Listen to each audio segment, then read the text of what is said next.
As far as the Israel-Hamas truce is concerned, a significant development there. It has taken place in the Israel-Hamas truce, with Hamas announcing the release of 4 Israeli hostages. These hostages, all female soldiers, they were abducted during the October 7 attack. Remember, this release is part of a larger exchange where Israel has agreed to release 50 Palestinian prisoners for every female soldier released during the first 6-week phase of the truce. Previously, Hamas had in fact released 3 Israeli women, and Israel had freed around 90 Palestinian prisoners.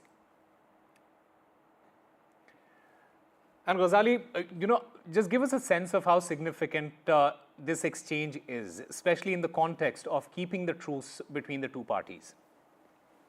See, this certainly will bring down the tempers in the region, because we have seen that how Israel continues to attack, continues to be present in Gaza Strip, and this ceasefire deal was brokered to ensure that perhaps the conflict will go down, or the war will at least stop for a few days. It will bring a lot of relief for the residents of Gaza who have been under intense aerial strikes, as well as for the families of hostages who have been waiting for the last 400 days, and they have no clue about the whereabouts or about the condition of their loved ones who have been in Hamas's captivity. And yesterday, Hamas released the name of these 4 soldiers. Many more are under their captivity. There are kids and women who should have been prioritized, and exactly why 4 women soldiers will be released by Hamas. And in that exchange, more than 80 or 90 Palestinian prisoners who have been in Israel's prison, some of them facing no charge, some of them facing life imprisonment, and some of them being accused of being involved in heinous crimes in Israeli territory, they all will be released. So perhaps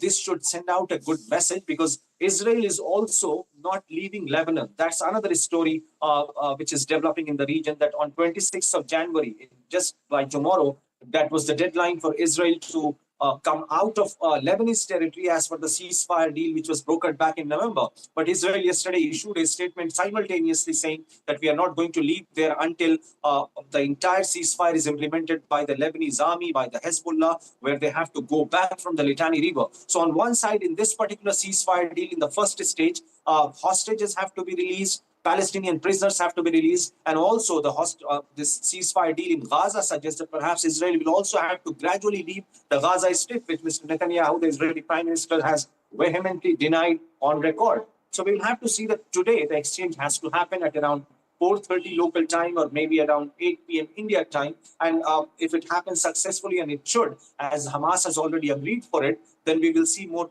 Palestinian prisoners also leaving Israeli prison, and in the next few weeks, much more Israeli hostages getting released from the Gaza Strip.